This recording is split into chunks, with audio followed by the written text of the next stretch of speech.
बिस्मिल्लाहिर्रहमानिर्रहीम। अस्सलाम वालेकुम। Welcome to my YouTube channel. जी तो कैसे हैं आप सब? उम्मीद है अल्लाह के फजल करम से आप खुशबाश ठीक ठाक होंगे।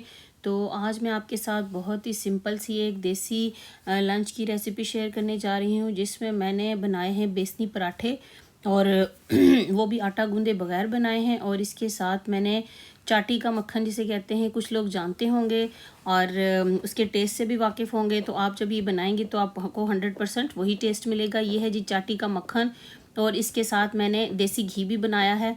तो आइए फिर अल्लाह के पाक नाम से आगाज़ करते हुए नबी करीम पर करोड़ों दुरूद भेजने के साथ ये तीनों चीज़ों की रेसिपी आपके साथ शेयर करती हूँ। तो यहाँ जी सबसे पहले मैंने लिया है एक बॉल, और इसमें आप अपनी फैमिली के हिसाब से, अपने टेस्ट के हिसाब से इंग्रेडिएंट ऐड कर सकते हैं। मैंने आपको एक एग्जांपल देने के लिए तो यहाँ ये तैयार किया है। यहाँ जी ये मैंने एक बड़ा प्याज, एक बड़े साइज़ की हरी मिर्च और हरा धनिया जो है उसको चॉप कर लिया है। मैंने मशीन में इसको चॉप किया है, आप इसको हाथ से भी चॉप कर सकते हैं, जैसे कि हम ऑमलेट के लिए तैयार करते हैं इस तरह से। अब जी हम इसमें ऐड करेंगे दादड़ मिर्चें यानी रेड चिली फ्लेक्स। और ये मैंने कुछ कुछ इसलिए बचाई हैं कि बाद में मैं इसको टेस्ट करके कम या ज़्यादा के हिसाब से इसमें अगर और ज़रूरत हुई तो ऐड कर लूँ। जी यहाँ ये सॉल्ट है, ये भी मैंने थोड़ा सा रख दिया है कि बाद में टेस्ट करके तो इसको और ऐड कर सकते हैं। यहाँ जी अजवाइन है मेरे पास। अजवाइन 1 टीस्पून है। तो इसको हमने जो है ना साबुत डालना है, ना इसको बारीक पीस के, बल्कि इसको हाथों में हम क्रश करके तो ऐड करेंगे। ये जी भुना कुटा ज़ीरा और भुना कुटा धनिया है। तो और यहाँ जी मैंने 2 table spoon cooking oil add किया है, और नीम गर्म पानी, इतना गर्म कि जिसको हम पी सकें जी, तो ये वो ऐड किया है। अब मैंने इसमें 1.5 कप बेसन और 1.5 कप आटा डाल दिया है। तो अब हम इन चीज़ों को करते हैं अच्छे से मिक्स, और इसका एक मिक्सचर तैयार कर लेते हैं जी। इस तरह से ये देखें, आप अपने हिसाब से, अगर आपने बेसन ज़्यादा करना है, आटा ज़्यादा करना है, जैसे आप इसकी क्वांटिटी एक चीज़ की ज़्यादा एक की कम करना चाहते हैं तो वो भी आप कर सकते हैं। अगर मेरी तरह से इक्वल रखना चाहते हैं तो मैंने 1.5 कप ही बेसन डाला है और 1.5 कप ही आटा। और अगर आप इस तरह से रखना चाहते हैं तो वो भी आप कर सकते हैं, आपकी मर्ज़ी है। और नमक मिर्च सारी चीज़ें, मसाले वगैरह आप अपने टेस्ट के हिसाब से ऐड करते हैं। यहाँ मेरे पास अनारदाना मिसिंग है, आप इसमें वो भी ऐड कर सकते हैं, ड्राई मेथी ऐड कर सकते हैं।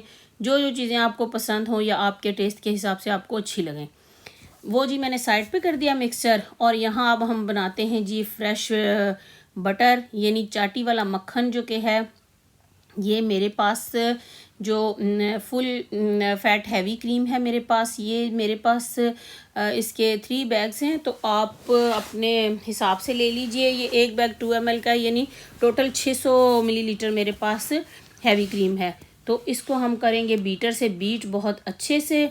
आप इसको हाथ वाले बीटर से भी बीट कर सकते हैं।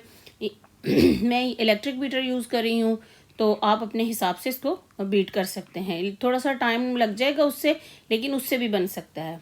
ये देखें जी, इस तरह से हम साथ साथ जो साइडों पे लग रहा है, हमारा जो फ्रेश क्रीम साइडों पे लग रही है उसको भी अंदर ऐड करते जाएंगे, और जो कि अभी हम इसको बीट करते जाएंगे जी, जब तक हमें इसमें से मक्खन निकालना है। इससे थोड़ा सा मैस ज़रूर होगा, आपका किचन ज़रा गंदा हो जाएगा। सफाई का आपको थोड़ा सा एक प्रोसीजर करना पड़ेगा, लेकिन आपको मक्खन बहुत ही फ्रेश और टेस्टी जो है ना वो फिर इससे मिलेगा आपको। ये देखें जी, ये हमारा मक्खन देखें कितना अच्छा तैयार, और देख कर ही खाने का दिल चाह रहा है। और इसको अब हम जो है, हमारा मक्खन हो चुका है तैयार।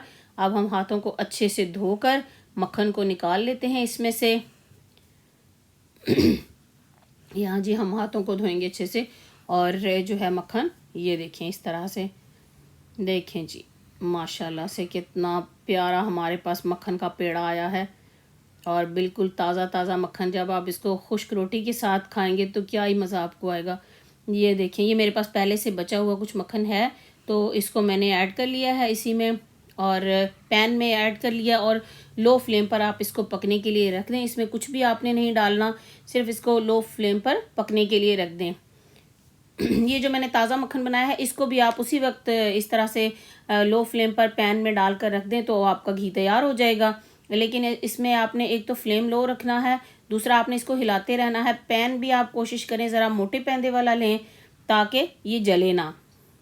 देखें जी, हमारा देसी घी जो है थोड़ी क्वांटिटी में बना है, क्योंकि मेरे पास मक्खन थोड़ा यूज़ हो गया था, जी, थोड़ा मक्खन था इसलिए जी थोड़ा सा देसी घी बनाया, लेकिन मैंने आपको बना के दिखा दिया है। इसी देसी घी से अब मैं आपको ये बेसनी पराठे बना के दिखाती हूँ। ये देखिए जी, इस तरह से इसी में से हमने घी पैन में ऐड कर लिया और अब हम इसके ऊपर अपना मिक्सचर डालते हैं इस तरह। ये देखिए कितना एफर्टलेस काम है और कितना इससे बहुत टेस्टी आपका लंच जो है वो तैयार हो जाएगा। इस तरह आप इस मिक्सचर को फैला लें पैन में। ये देखें जी, अच्छे से आप इसको फैलाएं और फिर इसको पकने दें।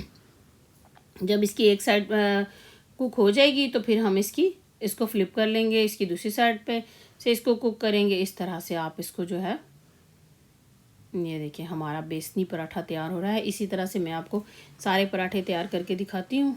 ये देखें थोड़ा थोड़ा सा हम इसको ज़रा सेक भी रहे हैं साथ साथ। ये देखिए एक तो हमारा हो गया तैयार, अब दूसरा तैयार हो रहा है। इसी तरह देसी घी हम इसके ऊपर लगाते जाएंगे। इस तरह से आप देसी घी जितना चाहें घर में बनाएं, खालिस खुद भी खाएं, बच्चों को भी खिलाएं। हेल्थ के लिए भी ये अच्छा होता है। ये जो प्रोसेसिंग ऑयल्स होते हैं उनसे ये हेल्थ के लिए ज़्यादा बेहतर होता है कि ये हमारे बॉडी टेम्परेचर पे मेल्ट भी हो जाता है इजीली। जी ये देखिए इस तरह से हमारे सारे पराठे जो हैं वो तैयार हो जाएंगे। जी तो घी को हमने करना है स्टेन, ताकि इसमें से जो बाकी के वो झाग वगैरह और जो चीज़ें हैं वो निकल जाएं और इस तरह से आपके पास बिल्कुल क्लियर सा देसी घी आ जाएगा। ये देखें जी, इस तरह हम पराठों पे भी लगाते जा रहे हैं और ये पराठे हमारे हो रहे हैं तैयार। तो अभी फिर मैं आपको सारे पराठे तैयार करके दिखाती हूँ। ये देखिए हमारे पास पराठे तैयार हो गए। अब हम इसके ऊपर फ्रेश बटर ऐड करेंगे। ये देखें जी, आप इसको सूखी रोटी पर लगाएं और खाएं तो क्या ही, आपको इसके साथ अचार लें, लस्सी लें तो क्या आपको फिर इसका टेस्ट आएगा। ये देखें जी, अगर आपको मेरी रेसिपी अच्छी लगे तो मेरी वीडियो को लाइक कीजिएगा और मेरे चैनल को सब्सक्राइब करें, फैमिली एंड फ्रेंड्स में शेयर करें। और फिर मिलते हैं नेक्स्ट वीडियो में। तब तक के लिए अपना बहुत सा ख्याल रखिएगा, दुआओं में याद रखिएगा। इंशाल्लाह मैं भी आपके लिए दुआ गो रहूँगी। तो फिर नेक्स्ट वीडियो तक अल्लाह हाफिज़।